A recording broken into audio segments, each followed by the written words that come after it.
Have you ever wished you could turn back time just for a moment to fix a tiny mistake? For 16-year-old Salim, that wish felt like his only hope. He was a shadow in the crowded hallways of his high school, a quiet kid lost in the background noise, sitting alone in his room surrounded by posters of heroes he could never be. He'd often whisper to the empty air, "I wish I could change something, anything." He just wanted to feel seen, to feel like he mattered. One afternoon, weighed down by another day of feeling invisible, Salim went for a walk to clear his head. He kicked a loose stone along the sidewalk, his gaze fixed on the ground. That's when something shiny nestled in the grass by the curb caught his eye. It wasn't just reflecting the sun. It seemed to have a light of its own. Curiosity pulled him closer. It was a watch, but not like any he'd ever seen. It looked ancient, with a worn leather strap and a brass casing covered in strange, swirling patterns. The face had no numbers, only a single, intricate dial. As he reached out to touch its cool metal surface, a soft whisper, like wind through leaves, seemed to echo in his mind. "Each press gives you a second chance." Salim froze. He looked around, but he was completely alone. Was he hearing things? The voice felt so real. Confused but undeniably fascinated, he picked up the antique watch. It felt warm in his hand, and the faint glow pulsed gently, like a slow heartbeat. A mix of fear and excitement churned inside him. He slipped it into his pocket and hurried home, his mind racing with a million questions. Was this a prank, a dream, or something else entirely? The next morning, Salim's day started with its usual dose of bad luck. He'd snoozed his alarm one too many times and had to sprint to the bus stop, only to watch the yellow bus pull away just as he rounded the corner. "Great," he muttered, kicking the curb in frustration. His fist clenched and he accidentally pressed a small, almost hidden button on the side of the strange watch now on his wrist. The world lurched. For a split second, everything went blurry, and he felt a strange pulling sensation.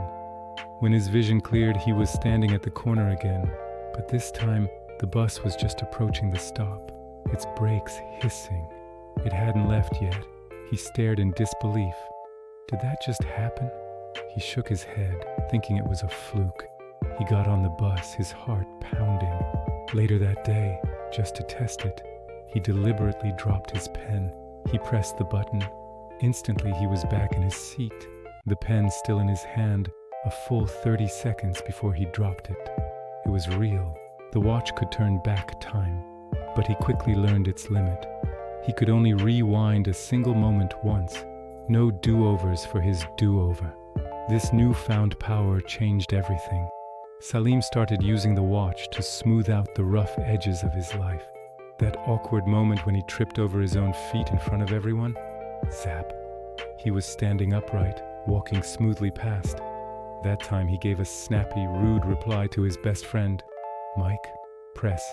He was back, offering a smile and a friendly joke instead. He saw a girl he liked, Maya, fumbling with her books. As her backpack slipped and her things started to fall, he pressed the button. This time, he was ready. He darted forward and caught the backpack before anything could hit the ground. She gave him a surprised, grateful smile that made his entire day. Each small fix, each tiny corrected mistake, made his life a little brighter. He felt more confident, more in control, but he started noticing something worrying. With every press of the button, the watch's gentle glow seemed to get a little weaker, a little dimmer. The magic, it seemed, was finite. The watch made him feel like a hero in small ways, but a true test was just around the corner. One afternoon in the schoolyard, a heated argument erupted between two of his classmates, Ben and Carter. Shouting turned to shoving, and a crowd quickly gathered, forming a circle around them.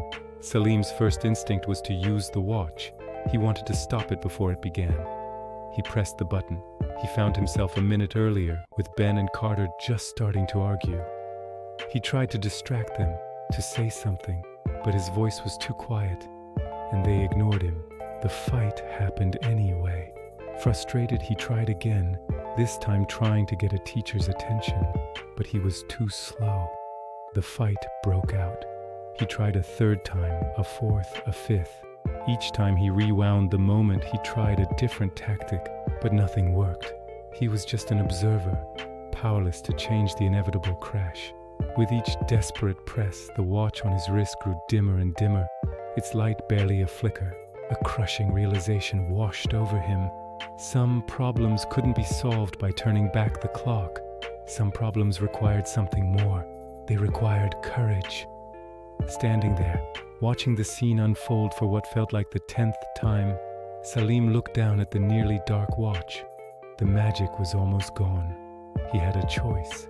Use the last of its power for one more futile attempt, or do something himself. He took a deep breath, the kind you take before you jump into cold water. He pushed through the crowd of onlookers. This time he didn't try to rewind time.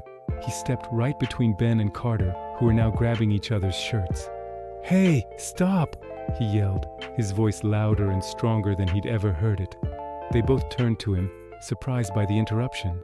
"This is stupid," Salim said, looking them both in the eye. "Fighting isn't going to solve anything. Just talk it out."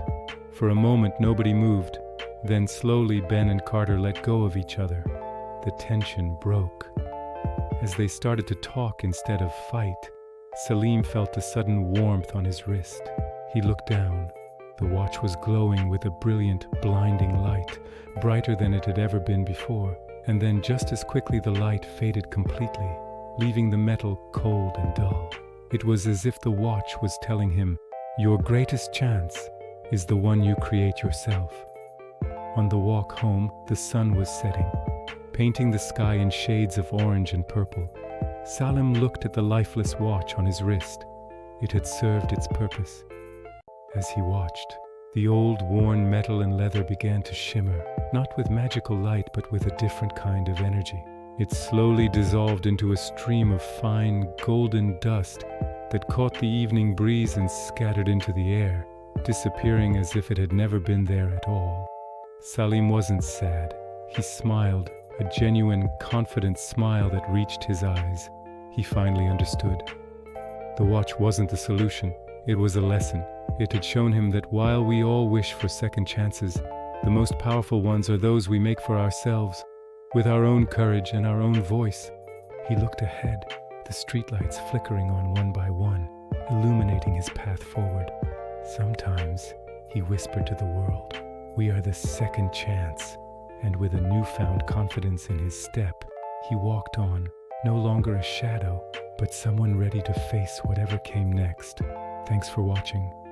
If you enjoyed this story, don't forget to like, share, and subscribe for more content that makes you think. See you in the next video.